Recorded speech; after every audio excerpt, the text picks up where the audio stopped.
गुरु ब्रह्मा गुरुर्विष्णु गुरुदेव महेश्वर गुरुर्साक्षात् परब्रह्म तस्मै श्री गुरवे नमः। वसुदेवं सुतं देवं कंसचाणूरमर्दनं देवकी परमानंद कृष्णं वंदे जगद्गुरु कृष्णं वंदे जगद्गुरु।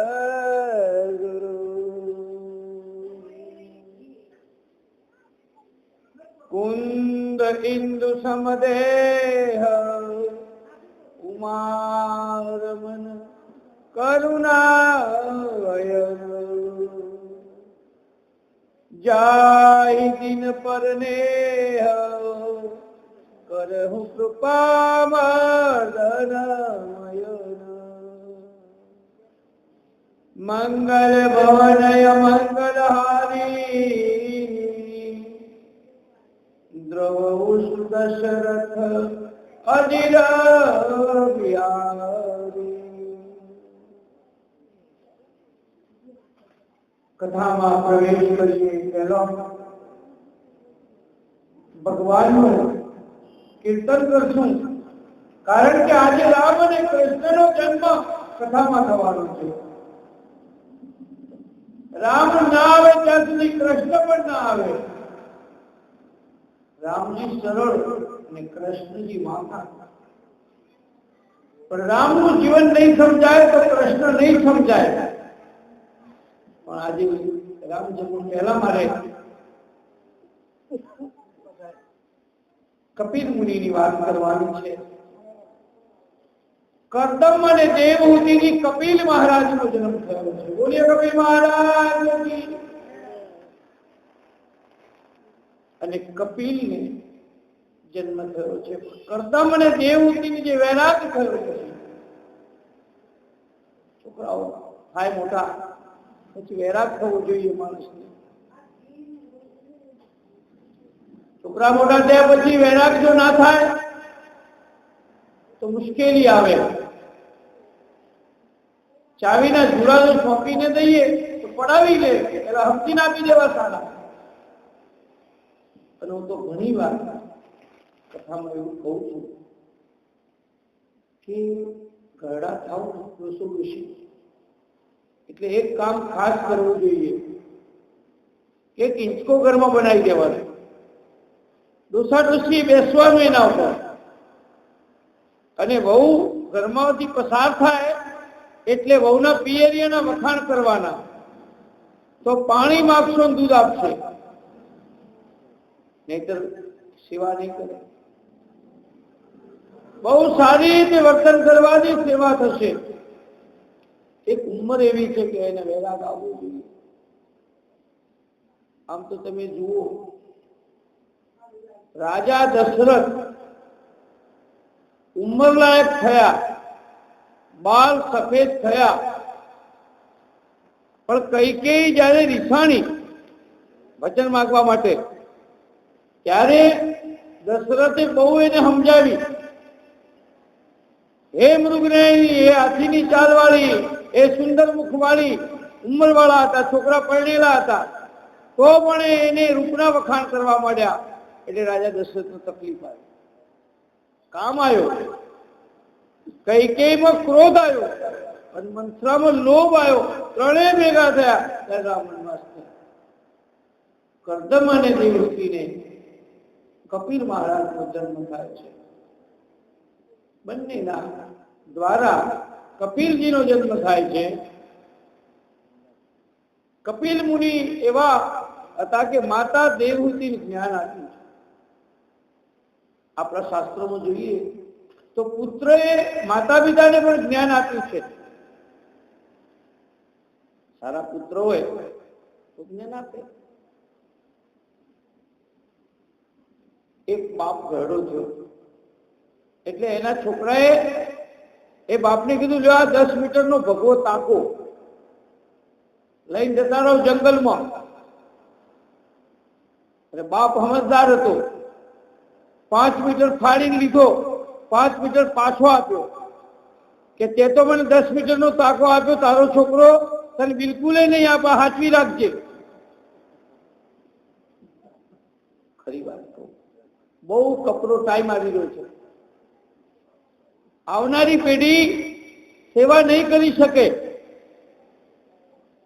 એટલે બહુ ભાગવત દ્વારા ઘણું બધું શીખવાનું છે. કપિલ મુનિએ માતા દેવહૂતિને જ્ઞાન આપ્યું છે, વૈરાગ સમજાયો છે, જ્ઞાન શું કહેવાય, કર્મ કોને કહેવાય, ભક્તિ. હું ઉદાહરણ આપું, જ્ઞાન, ભક્તિ અને વૈરાગ કોને કહેવાય?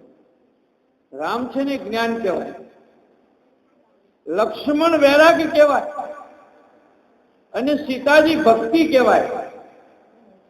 પંચવટીમાં સીતાજી એકલા હતા અને રાવણ આવ્યો હતો, અને પંચવટીમાં લક્ષ્મણ રેખા ઓળંગી એટલે સીતાજી ને રાવણ ઉઠાવી ગયો, હરણ કર્યું. અને હરણ કર્યું એટલે, પણ ક્યારે હરણ કર્યું? પેલો સોનાનો મૃગ માં મન લાગી ગયું એમનું સીતાજીનું, એટલે હઠ પકડી, એટલે રામ મારવા ગયા. રામ નીકળી ગયા, પાછળ લક્ષ્મણજી પણ ગયા.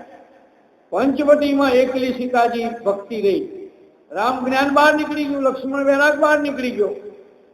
એકલી પંચવટીમાં સીતાજી રહ્યા એટલે રાવણ આવ્યો. તમારા મારા જીવનમાંથી જ્ઞાન અને વૈરાગ બહાર નીકળી જાય અને ભક્તિ રૂપી પંચવટીમાં ભક્તિ જો એકલી રહે તો પછી કોઈ દુતારો આવી લઈ જાય. એટલે જ્ઞાનની જરૂર છે, વૈરાગની પણ જરૂર છે અને ભક્તિની જરૂર છે. ત્રણેય જોઈએ. જ્ઞાન, ભક્તિ અને વૈરાગ. જ્ઞાનમાં મોજો મજાની ને જાણે કોઈ અનુભવી જ્ઞાની, જ્ઞાનની વાતો છાની, મોગાએ સપનામાં મોજો માણી, એ તો સમજે પણ વધે નહીં વાણી, જ્ઞાનની વાતો છાની.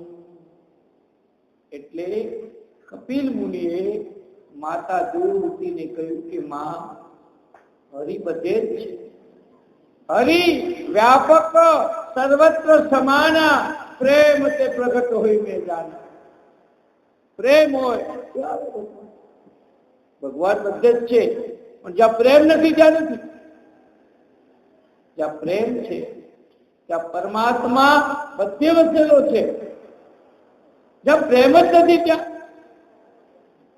મહાપુરુષો ઉદાહરણ આપે છે. એના માટે તમને ખબર હોય તો મજનુ અને લૈલાની કહાની, એમાં વેદાંત સમજવાનું છે કે મજનુ થોડો કૃપાળો હતો, લૈલા કાળી હતી, પણ બંનેને બહુ પ્રેમમાં મજનુ પાગલ થઈ ગયેલો.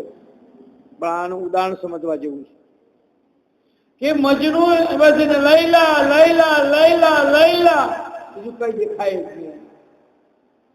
ખુદાની આકાશવાણી થઈ, ઓહો મજનુ, તું આટલો બધો પ્રેમ એક સ્ત્રી ઉપર કરે છે, આટલો બધો મહાન પ્રેમ કરે છે, હું તારા ઉપર પ્રસન્ન છું, માગ માગ, જે માગે હું આપવા તૈયાર છું.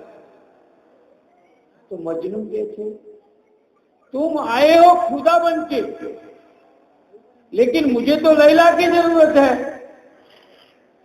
मुझे खुदा की जरूरत नहीं है, फिर से आओ तो लैला बन के आना, खुदा बन के नहीं आना.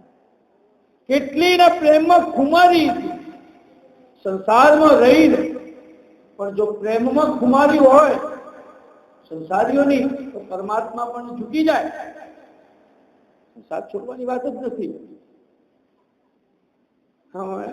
બપોરે વિભાબેન ને એના પતિ બે આવ્યા તો એ કે અમે બે સાથે જઈએ જાજી.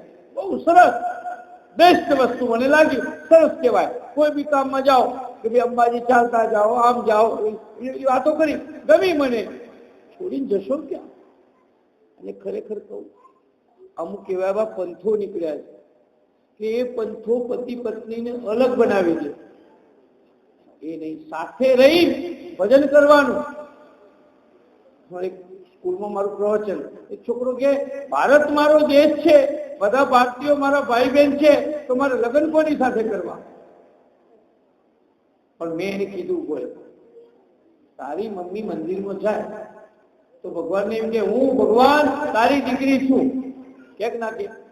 અને તારો બાપ પાછળથી દર્શન કરવા જાય તો એમ કે એ ભગવાન હું તારો દીકરો છું. એ બેહું થયા. ભગવાનના દરબારમાં બધા જ સમાન છે. કપિલ મુનિએ માતા દેવહૂતિને જે જ્ઞાન આપ્યું છે, જ્ઞાન, વૈરાગ, ભક્તિ સમજાયેલા છે અને માતાનો મોહ દૂર કર્યો છે. માને પ્રેમ છે એટલો મોહ પણ છે. મોહ, મોહ અને માયા આ બે છે ને નાગણ જેવા છે. નાગણ લાગે હુંવાળી, અડીએ તો સુવાળી લાગે, પણ પ્રાણ લઈ લે. એ માયા એવી જ છે. માય માને મારો છોકરો મોટો થઈને સેવા કરશે, પણ એ માયા ઠગારી બી નીકળે. વહુ લાવતી વખતે કેટલા રાજી હોય હાવ, પછી કે ખરાબ છે, કારણ કે એ માયા છે. અને વહુ લાવવા માટે તો સાસુની ડિગ્રી મેળવવી પડે. સાસુની ડિગ્રી ક્યારે મળે? ઘરમાં વહુ આવે ત્યારે વગર કોલેજે, વગર સર્ટિફિકેટ ડિગ્રી મળી જાય. કપિલ મુનિએ માતા દેવહૂતિને વૈરાગ સમજાયો છે અને માતાનો મોહ દૂર કર્યો છે. આપણા શાસ્ત્રોમાં દીકરાઓએ માને જ્ઞાન આપ્યું છે. મને યાદ છે કે હું મારી બા છે એને રોજ કથા સંભળાવતો. કાયમ હું કોલેજમાંથી આવું તો એને કથા સંભળાવું. અને એને છેલ્લે મૃત્યુ પામવાના હતા ત્યારે આખી ભાગવત ઘરમાં મેં એને સંભળાવી દે. મને એક જ વાત, કપિલ મુનિએ માતાને જ્ઞાન આપ્યું હતું. માતા છે એટલે આપણા શાસ્ત્રોમાં તમે જોજો, માતૃદેવો ભવ, પેલા માની વંદન કર્યા છે. પિતૃદેવો ભવ, પછી પિતાના વંદન કર્યા છે. ત્રીજું આચાર્ય દેવો ભવ, આચાર્ય એટલે જે વિદ્યા શીખવાડે ગુરુ. અતિથિ દેવો ભવ, પછી ભગવાનની વાત કરવી છે. આપણે ગુરુને ભગવાનને પહેલા પકડીએ, મા બાપને છોડી દઈએ. ખરેખર મા બાપ સિવાય ઉદ્ધાર નથી માણસ.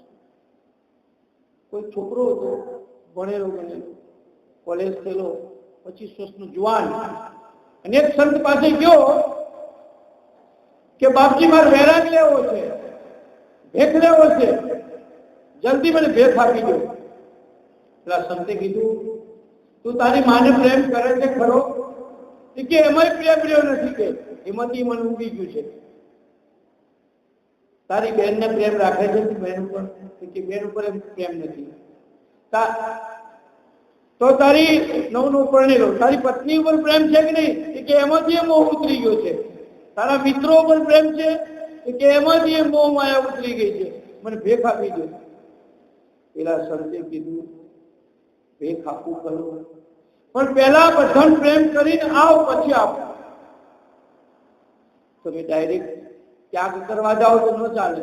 પ્રેમ ભરપૂર કરીને આવો પછી, નહીતર વૃત્તિઓ ભટકશે, વૃત્તિઓ ભટકી જશે. એટલે પ્રેમ, સાચો પ્રેમ કરીને આવો એટલે પરિપક્વ વૈરાગ આવે. ઘરમાં કોઈ ઝઘડો થયો, દેવું થઈ જાય, માણસ સાધુ બની જાય, કોઈ ગુનો કરીને સાધુ થઈ જાય તો એની અસર ના પડે.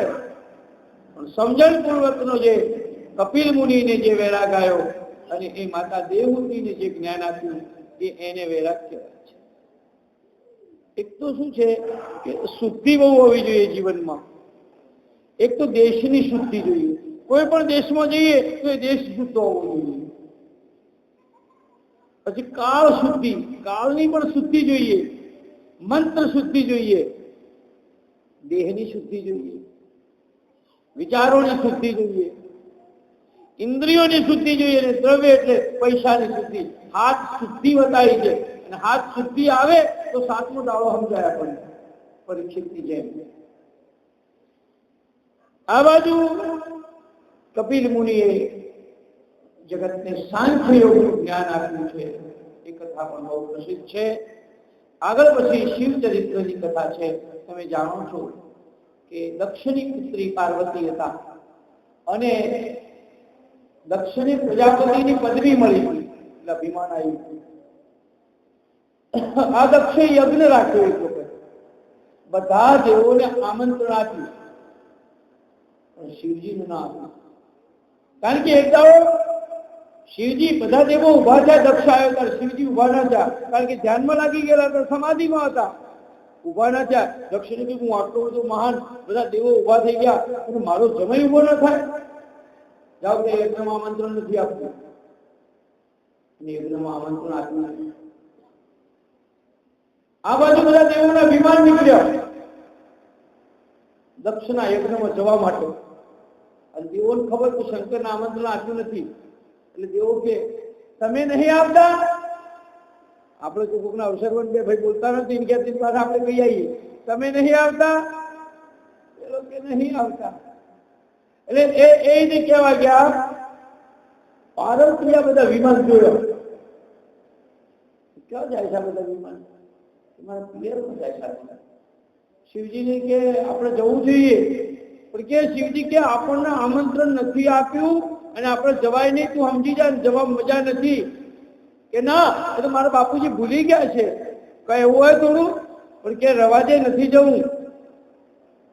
આમંત્રણ વગર ક્યાં જવું? એક માતા પિતાના ત્યાં, એક મિત્રના ત્યાં, એક ગુરુના ત્યાં, પછી એક ધર્માદુ આવું કથાનું કામ થતું હોય ત્યાં. પણ જ્યાં મન હચવાય ત્યાં હગાવાલામ જવાનું. જ્યાં મન હચવાય નહીં એવી જગ્યાએ જવાય નહીં આમંત્રણ વગર. આ બાજુ પાર્વતી તો હઠ પકડે છે, રાજહઠ, બાળહઠ અને સ્ત્રીની હઠ. સ્ત્રીઓની હઠ ખૂબ ભારે હોય, ખૂબ ભારે હોય. અરે હઠ પકડી કે મારે મારા પિયરમાં જવું છે. શિવજી બહુ સમજાવે છે. એ જમાનામાં શિવજીનું માન્યું હતું દક્ષની પુત્રીએ, તો અત્યારે હું દશા હોય. એ જમાનામાં શિવ જેવા શિવનું નહોતું માન્યું તો અત્યારે તો માણસની સ્થિતિ શું હોય છે? અને બેનો હઠ બહુ ભારે. ખાસ તમને કહું, આપણે રામ જન્મ કરાવવાનો છે તો વાંધો નહીં આવે, સમયસર બધું છે. પતિ પત્ની ગાડી મુસાફરી કરતા હતા અને એક બેને હઠ લીધી કે મારે હાકળ ખેંચવી છે. એના પતિને કે આટલા વર્ષથી પૈણી છું, તમે મારી હોંશ પૂરી કરી નહીં. કે એવી કઈ હોંશ છે કે મારે હાકળ ખેંચવી? અને કે રવાજે સ્વામીમાની 1000 રૂપિયા દંડ થશે અને એમાં હઠ ના કે મારી હોંશ પૂરી કરો. પછી કે દંડ આવશે તો કે મારી પાસે 1000 રૂપિયા છે, શાકભાજીના ટુમેલા છે, એ બધા છે, હું દંડા છે, મારી હોંશ પૂરી કરાવો. ઉપર એક કાકા હોઈ ગયેલા, આપણે બેની વાતો સાંભળે ગાડીમાં, ઉપરની સીટ ઉપર હોઈ ગયેલા. પછી પીટી આવ્યો કે હાકળ તમે ખેંચી છે? એટલે કે અમે નહીં ખેંચી, પેલા કાકાએ ખેંચી છે. કાકો કે આ બે જણાએ મારા 1000 રૂપિયા કાઢી લીધા છે ને એટલે કેમ એ ખેંચી છે? કે 1000 કાકાને ચૂકવી દો. નારી હઠ બહુ. દક્ષ પુત્રી હઠ લીધી કે મારે મારા પિયરમાં જવું. શંકરજી કે રવા દે સારી માની. આ તો હારી ના માને, વારી ના માને, પણ હારી માને તો એ માની નહીં કે જવું જ છે. તૈયાર થતા એ સૌ કોઈ પિયરમાં જાય મહાદેવજી, સૌ કોઈ પિયરમાં જાય રે. હે મારે પિયર જવાના ઘણા કુડ છે, હે મારે પિયર જવાના ઘણા કુડ છે. ક્યારે પાછા આવશો?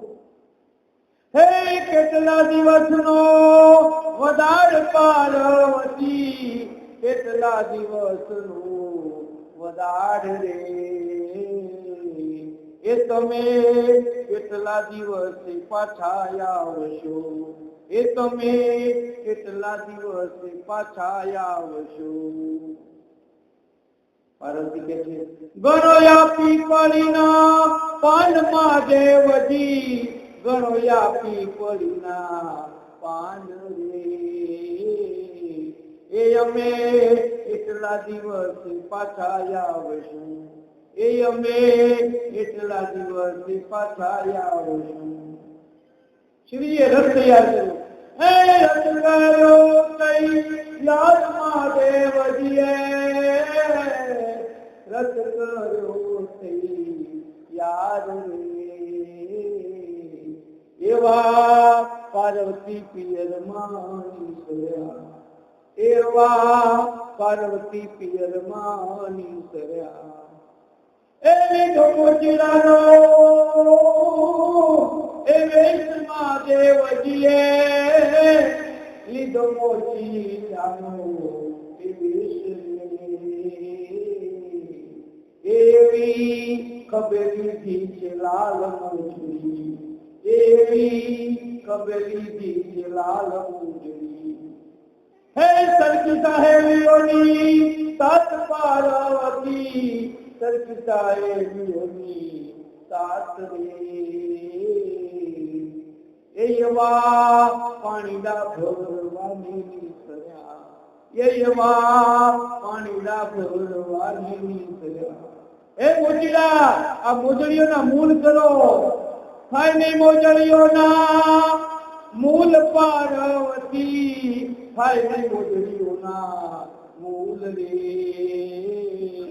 આ તો મોગા મૂલોની મારી મોજડી, આ તો મોગા મૂલોની મારી મોજડી. કે તારા હાથે જમવાના કોણ છે? ભગવાને કસોટી કેટલી કેટલી કરી છે પ્રભુ. તારી કસોટીની કથા સારી હોતી નથી, અને જે સારા છે તેની દશા સારી હોતી નથી. હું મારા હાથને ફેરાવું તો તારી ખુદાઈ દૂર નથી, અને હું માગું અને તું આપે એ વાત મને મંજૂર નથી. કરી લે ફેસલો, કાં તો તું નથી કાં તો હું નથી. ભક્તિ નામદેવ દરજીનો બાળક હતો. ભગવાનને થાળ ધરાયો, ભગવાન ખાવાનો માંડ્યા, દંડો લઈને બેઠા, ખા દંડો મારી, ભગવાનને થાળ ખાવો. હરિના પરમાત્માના આગળ ચેલેન્જ કે પડકાર કરે. પાર્વતી ગયા છે પિયરમાં, યજ્ઞ ચાલુ છે દક્ષનો, અને એ સમયે શિવજીનો આસન રાખ્યું નથી, એવો ભાગ રાખ્યો નથી. અને જ્યારે આ સતીએ જોયું આજે મારા પતિનું અપમાન થયું છે, ક્રોધ થયો કે પિતાજી તમે આ શું કરી રહ્યા છો? મારા પતિનું આવું અપમાન. અને પાર્વતીને ક્રોધ થયો અને યુવાગ્નિમાંથી અગ્નિ પ્રગટ કરીને દક્ષનો યજ્ઞને પાળ નાશ કરી નાખ્યો, અને પોતાના શરીર વિલીન કરી નાખ્યું. યુવાગ્નિમાં ભળી ગયા છે. અને ઘણો એક તોડ કરીને મંડપ તોડી નાખીને હાહાકાર મચાવી દીધો. દક્ષના યજ્ઞની દુર્ગંધ. કારણ બદલો લેવાની ઈચ્છાથી અભિમાન પૂર્વક યજ્ઞ કરી અને શિવજીનું અપમાન કર્યું. કોઈનું અપમાન કરવા માટે આપણે કામ કરીએ એની અસર ના પડે. આપણા સત્યનારાયણની કથા કરીએ તો ઘણી વાર સગા ભાઈના મંદિરમાં એ ફળ નહીં આપવું ના આવે તો કઈ નહીં, ફળ આપી દેવું. બદલો લેવાની ઈચ્છાથી કોઈ પણ કામ કરીએ એની દુર્ગતિ થાય. દક્ષના યજ્ઞની દુર્ગતિ થઈ એવી કે પહેલા યજ્ઞ થતા ને એમાં એની વેળે ઘન યજ્ઞનું છેલ્લું નાળિયેર હોવાનું એની જાતે ઘટવા પડે. અત્યારે વગાડવા પડે, આપણે આપી થાય વગાડવા પડે, ત્યારે એની જાતે વાગતા હતા. એટલે જાતે વાગડ સમજી લેવાનું કે યજ્ઞ સફળ થયો. પાંડવો એ યજ્ઞ કર્યો અને એ યજ્ઞ વખતે ઘંટ વાગ્યો નહીં. છેલ્લું નાળિયેર હોમાયું, ઘંટ વાગ્યો નહીં. તો યુધિષ્ઠિરે વિચાર કર્યો, તો આ ઘંટ વાગ્યો નહીં કેમ? કે એક કામ કરો, કોઈ તપાસ કરો, આ જમવાનું રાખ્યું ને એમાં કોઈ ભૂખ્યું રહી ગયેલું લાગે છે. તપાસ તો ગામના પાદરે જઈ તપાસ કરી યુધિષ્ઠિર ગયા તો એક સંત મૂઠા બેઠા છે કે બાપજી, અમારો એક યજ્ઞમાં ઘંટ વાગતો નથી, યજ્ઞ અધૂરો છે, તો તમે આવીને ભોજન કરો તો અમારો યજ્ઞ સફળ થાય ને ઘંટ વાગે. બાપજી કે એક કામ કરું, જમવા આવું ખરો, પણ 100 યજ્ઞનું તું પુણ્ય મને આપે યુધિષ્ઠિર તો હું મૂળમાં યજ્ઞ અધૂરો, 100 યજ્ઞનું પુણ્ય શી રીતે આપવું? ભીમ જાય છે, અર્જુન જાય છે, સહદેવ જાય છે, નકુ જાય છે, 5 ભાઈઓ જાય છે, તો સંત તો આવી જ વાત કરે છે. છેલ્લે દ્રૌપદી સાક્ષાત જોગણી છે, દયાની દેવી છે જોગણી, અને દ્રૌપદી કે છે કે હું જઉં લેવા. દ્રૌપદી ચાલતી ચાલતી ચાલતી ચાલતી સંત પાસે જાય છે કે 100 યજ્ઞનું પુણ્ય હું આપીશ, તમે ના આપી શક્યા પણ હું આપીશ. બાપજી ચાલો, મારા 5 પતિ આવી ગયા, પણ તમે આવ્યા નહીં, હું જાતે તમને લેવા આવી છું, અમારું યજ્ઞ અધૂરો છે. બેટા, 5 યજ્ઞનું પુણ્ય તું આપે, 100 યજ્ઞનું પુણ્ય પણ આપે મને તો હું જમવા આવું. એ મેં કૃષ્ણ ભગવાનના મુખેથી સાંભળ્યું છે. દ્રૌપદી કહે કે જેટલા ડગલા ચાલીને સંતના દર્શન લઈએ એટલા યજ્ઞનું પુણ્ય મળે છે. હું તમને લેવા માટે 500 ડગલા ચાલીને આવી છું, એટલે 500 યજ્ઞનું પુણ્ય થયું, એમાંથી 100 યજ્ઞનું કાપી લો, બાકીનું 400 પાછું આપો મને. સંત આવીને ભોજન કરે છે અને વંશનાથ થાય છે, યજ્ઞ પૂરો થાય છે. તો આવા યજ્ઞ થતા હતા, અને ભગવદ ગીતામાં પણ લખ્યું યજ્ઞાન જપ્યજ્ઞો સુની, જીવન પણ એક યજ્ઞ છે. એમાં કામ, ક્રોધ, મદ, મોહ, લોભ, ઈર્ષાની આહુતિઓ આપવી પડશે. કામની આહુતિ, ક્રોધની આહુતિ આપવી પડશે. એ રીતે પછી તો પાર્વતીએ રામજીની પરીક્ષા કરી અને એમાં પણ એ નિષ્ફળ ગયા, અને ભગવાને એને, શિવજીએ એને અધિકાર છોડી દીધો અને એમને ત્યાગ કર્યો. એમનો પછી બીજા જન્મમાં હિમાચલ પુત્રી તરીકે એને જન્મ લીધો છે, એનું પાર્વતી નામ કહેવાયું. સતીની જગ્યાએ એનું નામ પર્વતની પુત્રી એટલે પાર્વતી, પાર્વતી કહેવાયું. અને ફરીથી એ ભગવાન શિવજી જ્યારે શંકરજીએ તપ કર્યા ત્યારે પાર્વતી